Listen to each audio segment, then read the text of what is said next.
La clase de esta mañana se llama Conociendo y Practicando la Verdad.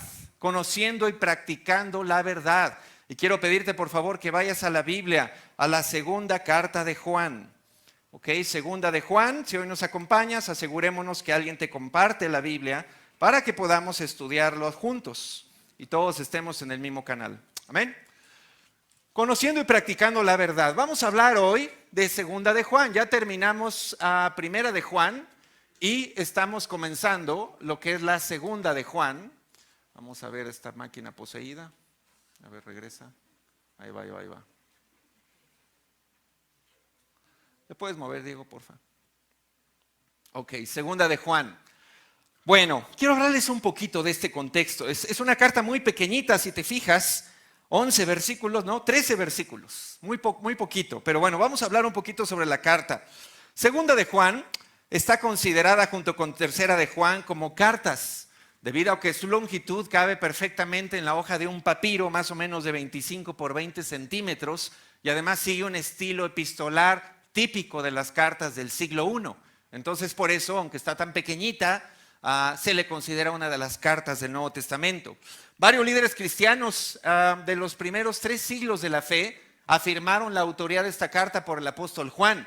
Gente como Papías, Policarpo, Justino, Ireneo, todos confirmaron que Juan la escribió y era la tradición de la iglesia cristiana. Fue el apóstol Juan. Y el tema de la carta es una advertencia a la iglesia sobre falsos maestros y las falsas enseñanzas, las herejías que estaban manejando. ¿Okay? Hemos estado hablando en primera de Juan de la amenaza que era para la iglesia la falsa enseñanza. Y en segunda de Juan, el apóstol, preocupado por su audiencia, continúa exhortándolos a que se cuiden, a que tengan convicciones, a que no sean cristianos que se los lleva cualquier corriente de doctrina y andan navegando por ahí en todo lo que oyen, ¿verdad? Y hoy podríamos pensar en todo lo que oyes en YouTube, todo lo que ves en la tele, todo lo que ves en las películas, todo lo que te cuentan tus amigos, y de repente empezamos a creer todo ese tipo de cosas. Y necesitamos ser personas con convicción. Así que vamos a leer juntos los primeros 3 versículos. Segunda carta de Juan dice: el anciano, a la iglesia elegida y a sus miembros, a quienes amo en la verdad. Y no solo yo, sino todos los que han conocido la verdad. Y a causa de esa verdad que permanece en nosotros y que estará con nosotros para siempre. La gracia, la misericordia y la paz de Dios, el Padre, y de Jesucristo, el Hijo del Padre, estarán con nosotros en verdad y en amor. ¿Cómo empieza Juan esta carta? ¿Cómo se llama a sí mismo? El anciano. ¿Te gustaría llamarte a sí mismo de esa manera? Yo, David, el anciano, ¿no? O yo, Fernando, el anciano. Ya está cerca, ¿verdad? Ya está cerca, ¿verdad? Ya no está. A mí todavía me falta bastante, pero bueno, yo entiendo. Pero bueno, obviamente esta palabra, el anciano, ¿por qué dijo esto? Juan asumió un título simple, otra vez. Juan asumió un título simple, pero no fue el único. Tenemos, por ejemplo, en 1 de Pedro 5:1, que dice: a los ancianos que están entre ustedes, yo que soy anciano como ellos, testigo de los sufrimientos de Cristo. La palabra anciano dentro de las comunidades locales judías era un nombramiento y un rol prominente.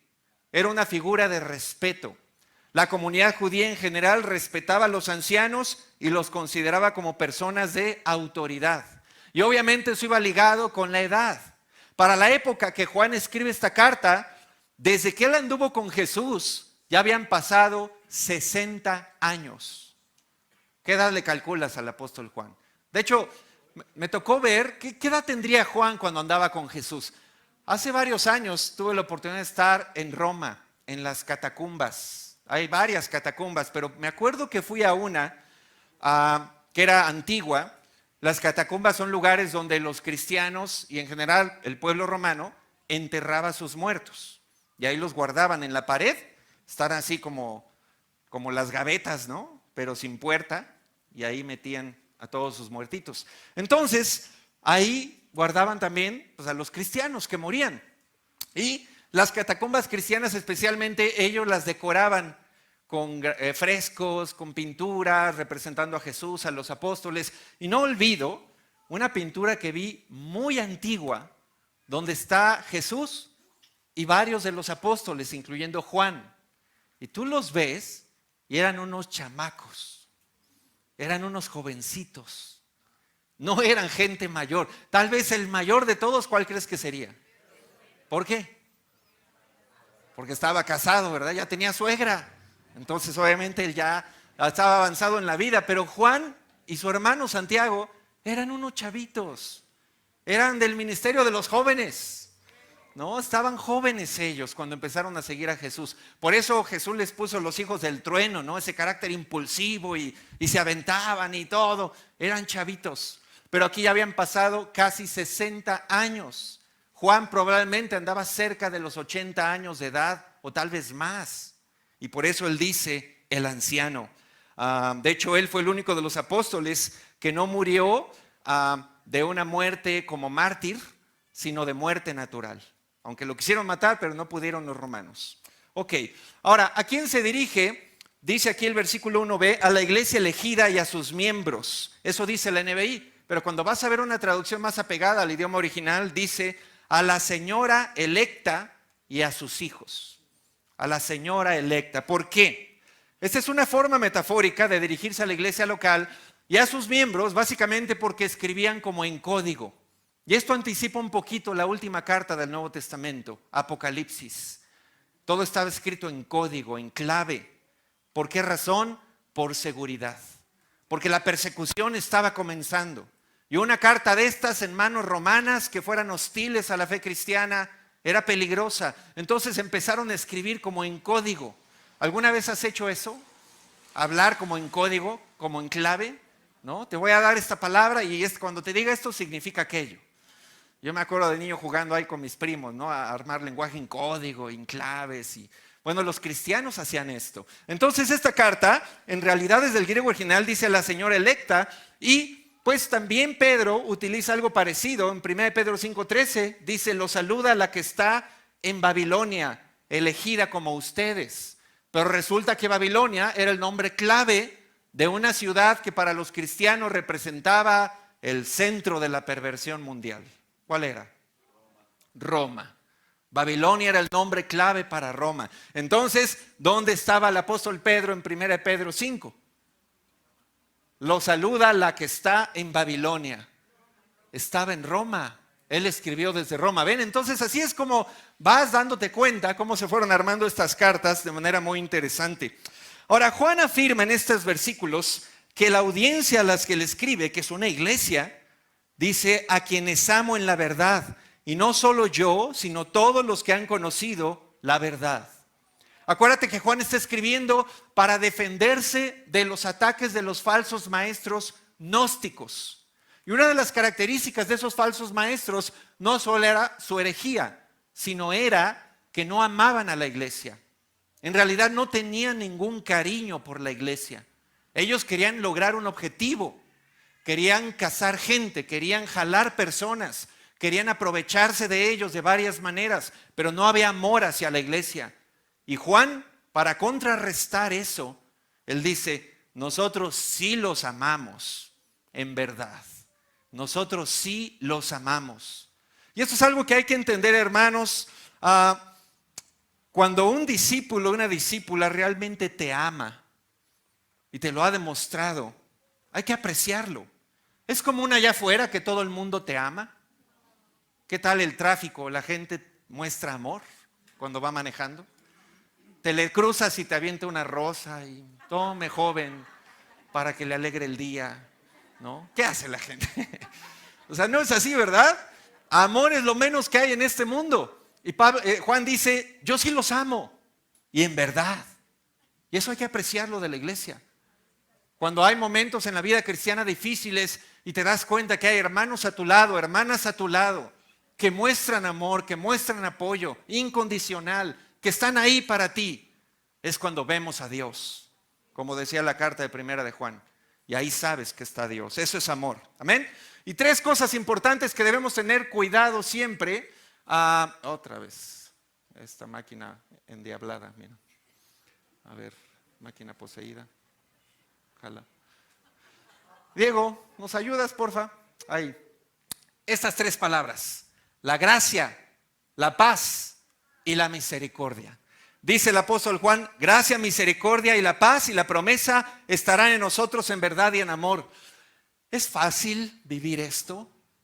¿Es fácil ser personas llenas de gracia? ¿Es fácil ser personas llenas de paz interna? ¿Es fácil mostrar misericordia a los que fallan, a los que se equivocan contigo, a los que te decepcionan? No es fácil. Y hay días, hermanos, que honestamente a mí me pasa que no me siento lleno de ninguna de las 3.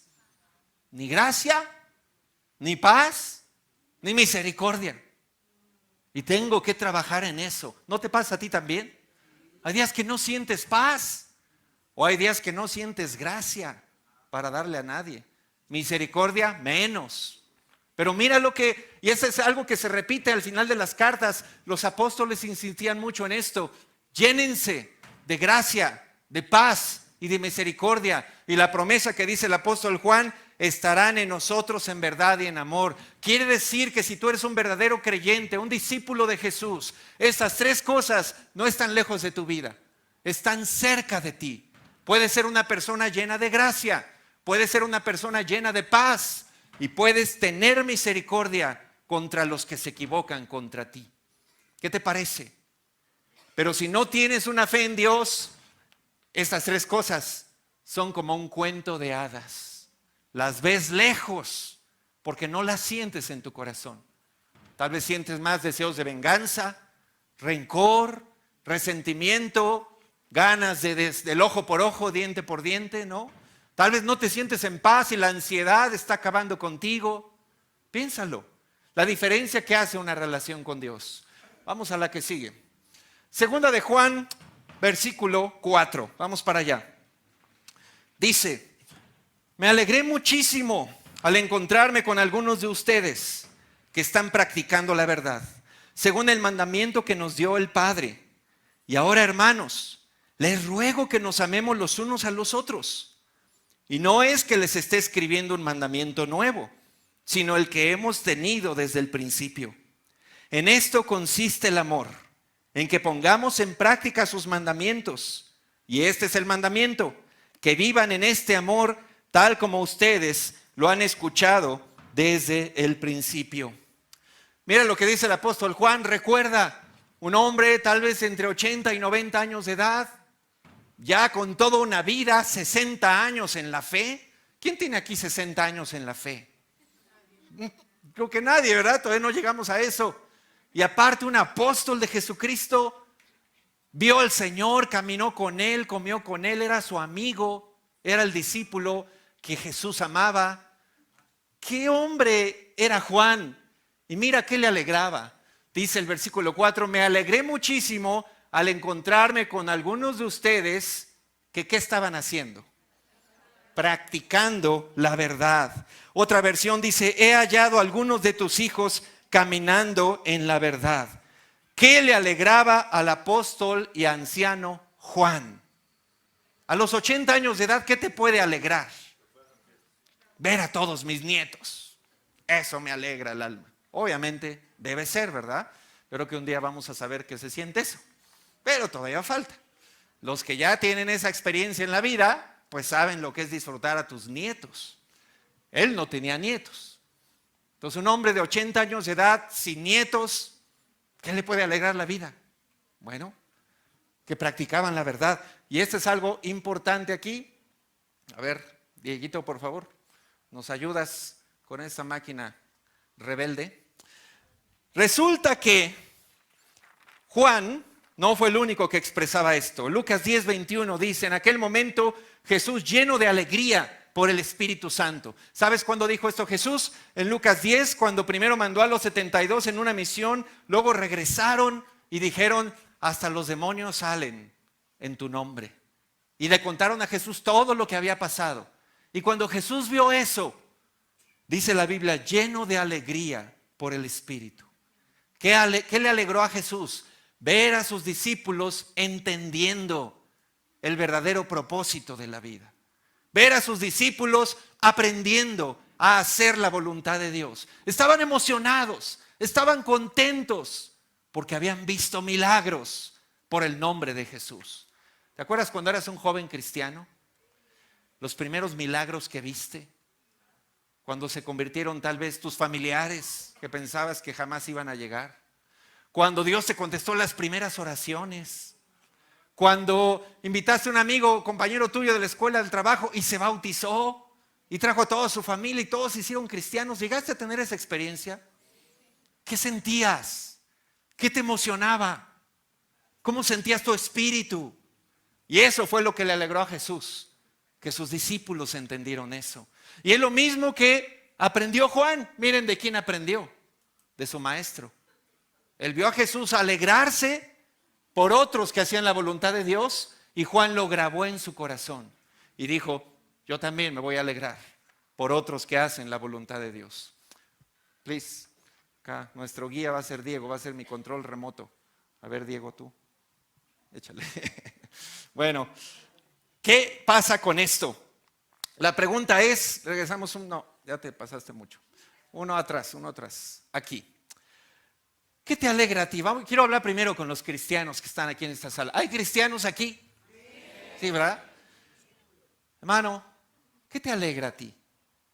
¿Qué te alegra en la vida realmente? Al apóstol Juan le alegraba ver discípulos involucrados en la construcción y en el avance del reino de Dios. Eso es lo que le alegraba a Juan. Yo me pregunto, ¿qué nos alegra a nosotros? ¿Nos alegra escuchar que la iglesia crece? ¿Nos alegra escuchar que la iglesia madura? ¿Que ya hay pastores, que hay candidatos ancianos? Nos alegra escuchar, hermanos, que llevamos 28 almas salvadas en este año en la región Santa Mónica, algo que nunca habíamos visto desde que existimos. ¿Nos alegra eso? ¿Nos alegra ver una iglesia que está cumpliendo su propósito? ¿O eres indiferente a todo eso? ¿O escuchas cosas buenas que pasan en la iglesia y tú, yo me enfoco en mi vida, yo estoy en lo mío? Piénsalo, porque cuando realmente agarramos este espíritu es cuando vemos a la iglesia creciendo, participando, nosotros mismos poniendo nuestro granito de arena y vemos fruto, vemos resultados. Y eso te trae una alegría más grande que cualquier otra cosa. ¿Cuál es la otra alternativa para los seres humanos? Pues esta, que te enfoques en lo que hace feliz a todo el mundo que no tiene a Dios. Solo riqueza, sentirnos bien y salud. Si tienes esas tres cosas, sé el hombre más dichoso del mundo. Eres la mujer más dichosa porque tienes riqueza, te sientes bien y tienes salud. ¡Ay, soy feliz! Yo pienso, ¿un cristiano esto es todo? ¿Esto es todo lo que nos debe alegrar? Y hermano, ¿cómo está tu fe? ¿La alegría en tu vida proviene de tener esto? ¿O la infelicidad y la amargura viene de no tener esto? Es que ya estoy enfermo, ya me amargué. Es que no me alcanza, ya me amargué. Es que no me siento bien, ya estoy mal. Hermano, piénsalo. Si tenemos a Dios, necesitamos aprender a alegrarnos con lo que le alegra a Él. No solo lo que le alegra a todo el mundo. Esa es la diferencia. Y amigo que nos acompañas, piénsalo. Si esto es lo único que te alegra en la vida, híjole, no conoces lo que realmente te puede traer una alegría completa. Hacer la voluntad de Dios. Yo te invito a que conozcas a Jesús. Yo te invito a que conozcas que la fuente de vida en nuestra existencia no es el dinero, no es la salud, no es sentirte bien contigo mismo, no es nada de eso. Es algo más grande, es tener una relación con Dios. Y hasta que eres un discípulo lo experimentas. Así es que, pues no te tardes, hazte un cristiano.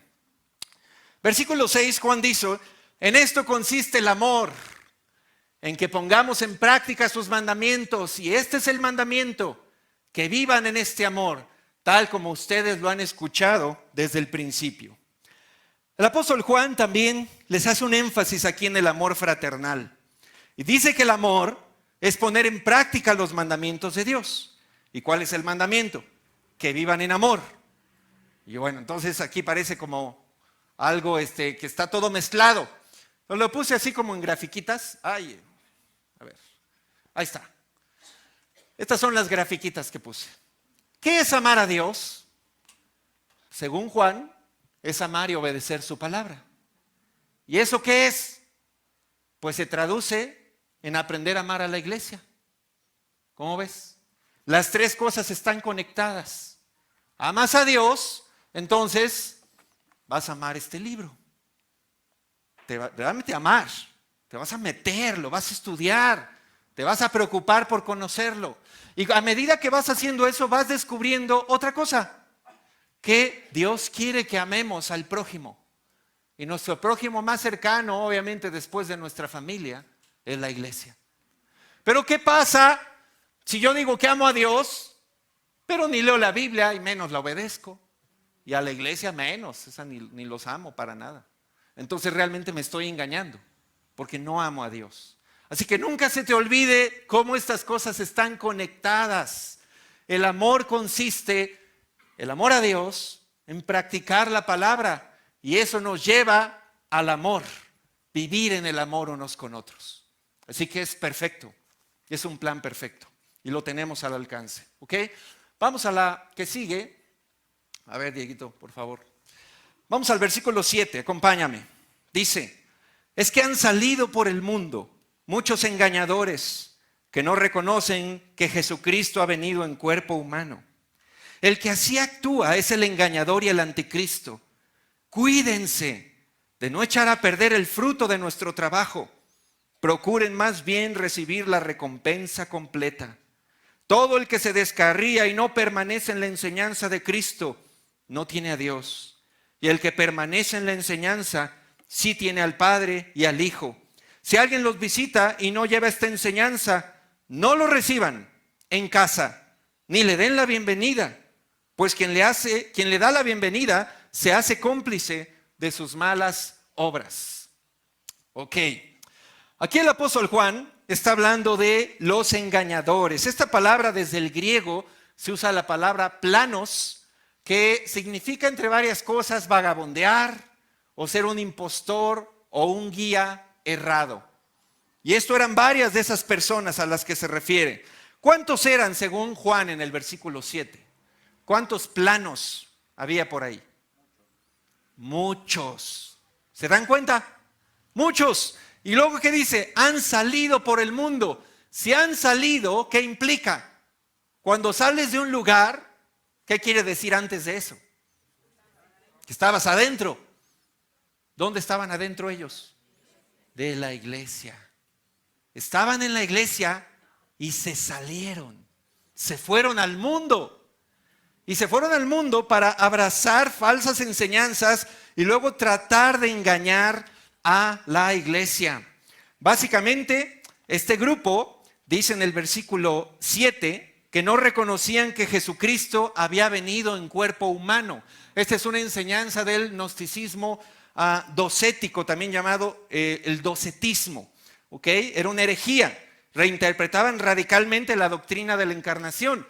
Pero la Biblia es clara en escrituras como Colosenses 2:9 que dice, toda la plenitud de la divinidad habita en forma corporal en Cristo.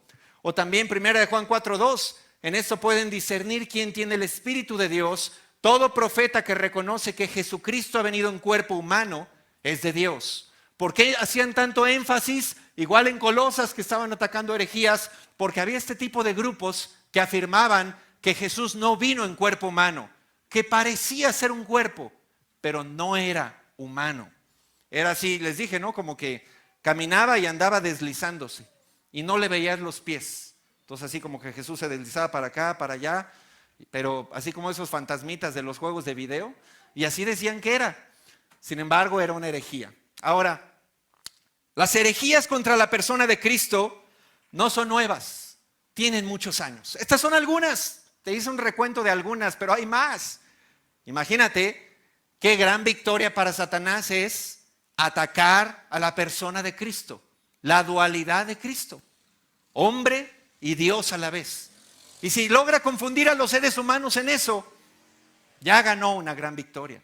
Mira, por ejemplo, el adopcionismo. ¿Qué es esto? Fue una forma primitiva de cristología. Ellos veían a Jesús como un hombre al que Dios lo hizo Señor y trataron de mantenerse dentro de la ortodoxia judía. Eran gente judaizante y querían ver a Cristo no como Dios, sino como un hombre exaltado. Luego tenemos el docetismo, que es lo que estamos hablando, una herejía de orígenes helenísticos y orientales que afirmaba que Jesús no era ser humano real, sino que parecía serlo, nada más, pero no era real. Tenemos el apolinarismo. ¿Quién crees que inició esta herejía? Apolinar. ¿Tienes algún tío que se llame Apolinar? ¿Sí tienen tíos? Todavía ese nombre se usa, ¿no? Apolinar. Bueno, resulta que él era obispo de Laodicea, era un líder cristiano. Y en su afán de contrarrestar a aquellos que insistían en la absoluta divinidad, o más bien en la absoluta humanidad de Cristo, él reaccionó y él insistió en la absoluta divinidad o deidad de Cristo y mencionaba que Cristo solamente tenía un cuerpo espiritualizado, pero le quitó la parte humana. Y eso tampoco es correcto, porque él era hombre también. Luego tenemos el arrianismo. ¿Quién crees que inició esto? ¿Y Arrio qué era? Otro líder cristiano, obispo de Alejandría. Aceptó la divinidad de Cristo, pero afirmó que la segunda persona de la Trinidad, o sea, el Hijo, no era coeterna con el Padre, sino que fue engendrada. Es decir, Jesús fue creado. Era un ser creado, como los ángeles, como los hombres, como los animales. Cristo fue creado, nunca existió siempre. Y entonces se convirtió en el arrianismo, fue condenado por concilios de la iglesia primitiva. Pero estos dos eran líderes cristianos. Qué peligroso, ¿no? Es ser líder cristiano y torcerse. Terminas enseñando ese tipo de tonterías. Pero bueno, las más modernas, ¿para qué vamos lejos? Y sí lo tenemos que decir, los testigos de Jehová. ¿Qué son o qué creen los testigos de Jehová? Es una secuela precisamente del arrianismo. Ellos afirman que Jesús fue un hombre que murió para rescatar a los descendientes de Adán y luego resucitó, pero solo fue un hombre. Solo fue un hombre, fue creado. Así que no te confundas, hermano. Testigo de Jehová no es igual que discípulo de Jesús. No es lo mismo. No andes ahí perdido en tu mente. Pues son lo mismo. No es cierto. ¿Y qué tal los mormones? Bueno, ellos afirman que la encarnación de Cristo no es la única, ya que otros dioses, después de una existencia como espíritus, se establecieron en algún planeta para recibir cuerpos. O sea, es un extraterrestre, básicamente. Perdón, pero no son cristianos. No son discípulos de Jesús. Y no tenemos nada en común con estos grupos. Así que no seamos sentimentales. Esto es serio. Cuando se ataca a la deidad y la humanidad de Cristo, hay un problema serio a los ojos de Dios. Muy serio. ¿Ok? Y hay que estar alertas. Bueno, por eso viene esta advertencia, segunda de Juan 8. Cuídense de no echar a perder el fruto de nuestro trabajo.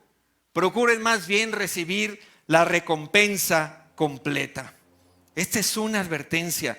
Ellos podían echar a perder todo lo que los apóstoles habían hecho si creían esas herejías. Y mira, Juan es claro, sí se puede echar a perder. ¿Te imaginas esto? ¿Cómo sería? Piensa cuántos años llevas en la fe, a ti cristiano, todo lo que Dios ha tratado de hacer en tu vida y que lo eches a perder. ¿Se puede eso? ¿Se puede echar a perder el trabajo de Dios en tu vida? Sí se puede, ¿eh? De repente creemos, no, es que eso ya es para siempre. No, podemos echarlo a perder. Tenemos el libre albedrío. Yo puedo echar a la basura mi fe y echar a perder todo lo que Dios tenía planeado para mí. Yo tengo ese poder.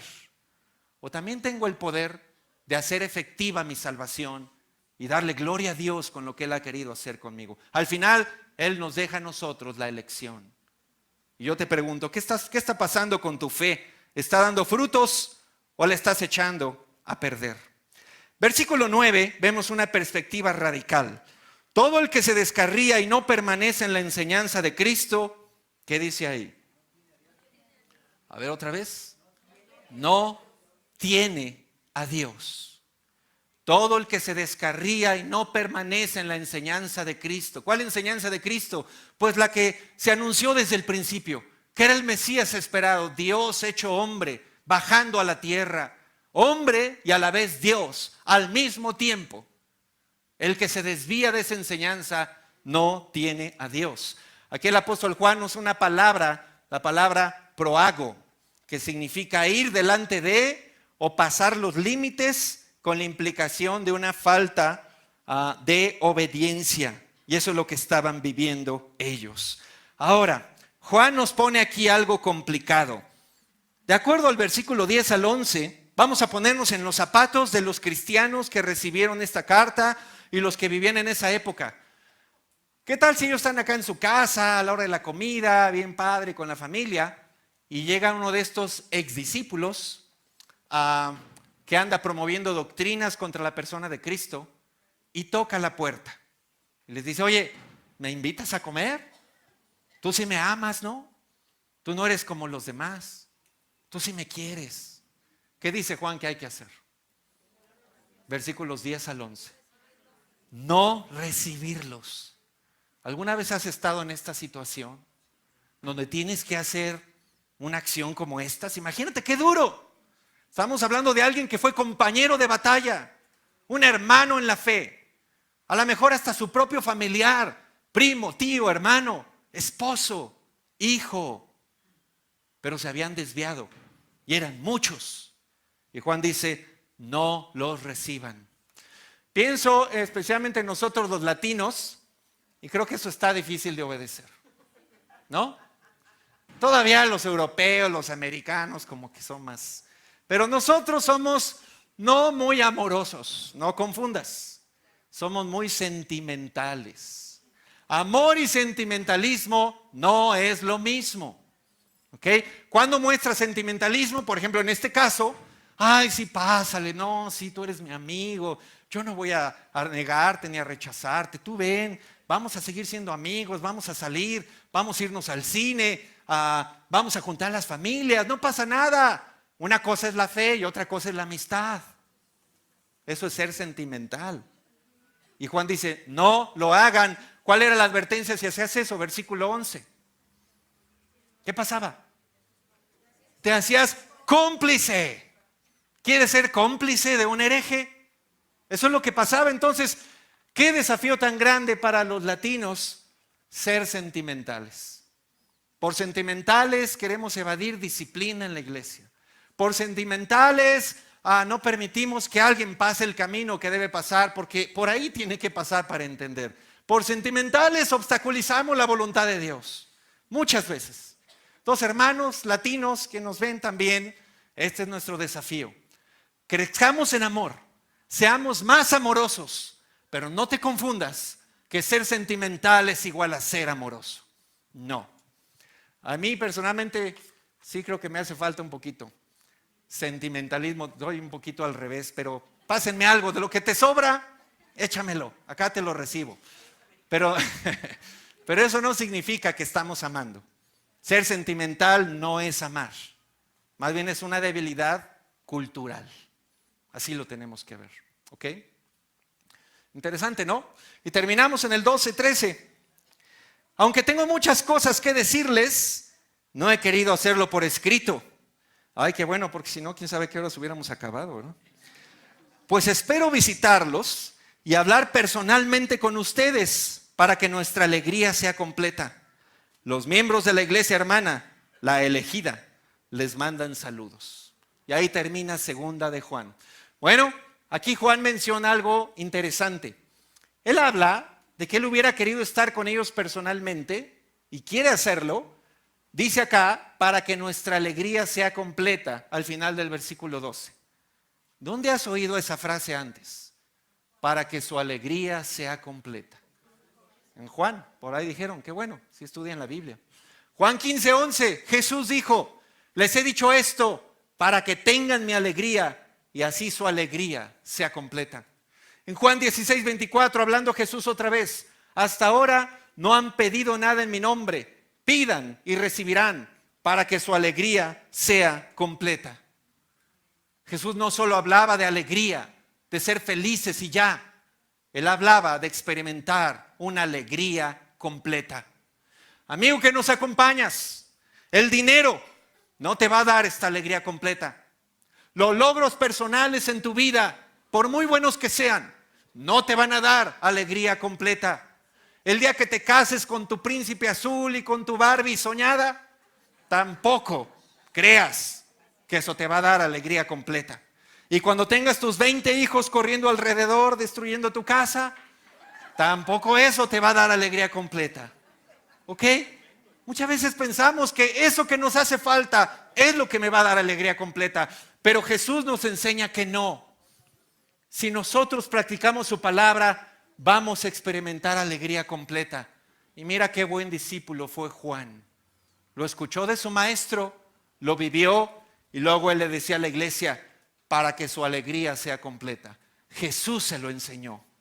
Hermanos y hermanas, hoy tenemos la oportunidad de tener alegría completa. ¿Cómo puedes completar tu alegría si ya tienes lo material, si ya tienes lo humano, las relaciones humanas, si ya tienes tus logros personales? ¿Qué crees que te hace falta para tener alegría completa? Haz la voluntad de Dios. Haz la voluntad de Dios. Inviértete en salvar almas. Inviértete en ayudar a tus hermanos. Comprométete con el reino de Dios. Inviértete en construir la iglesia. Y entonces vas a salir de tu egoísmo. Y vas a entender que eso es tener alegría completa. Hermano, nuestro deseo es que todos crezcamos en esto. No te compres solo lo que ves en el Buen Fin y todo esto. Ya con eso voy a ser completo. Solo esto me faltaba, este gadget, esta tele, este auto. No, eso es nada, eso es fugaz, eso es humano, esto es Dios. Amén. Y terminamos para tomar la Santa Cena recordando el versículo 3. La gracia, la misericordia y la paz de Dios el Padre y de Jesucristo, el Hijo del Padre, estarán con nosotros en verdad y en amor. Gracias a que Jesús murió por nosotros, estas tres cosas, gracia, misericordia y paz, están a nuestro alcance. Las puedes tomar, las puedes meter en tu vida. Y eso hay que agradecerle siempre. Gracias a Jesús por lo que hizo. Vamos a orar por el pan y por el jugo.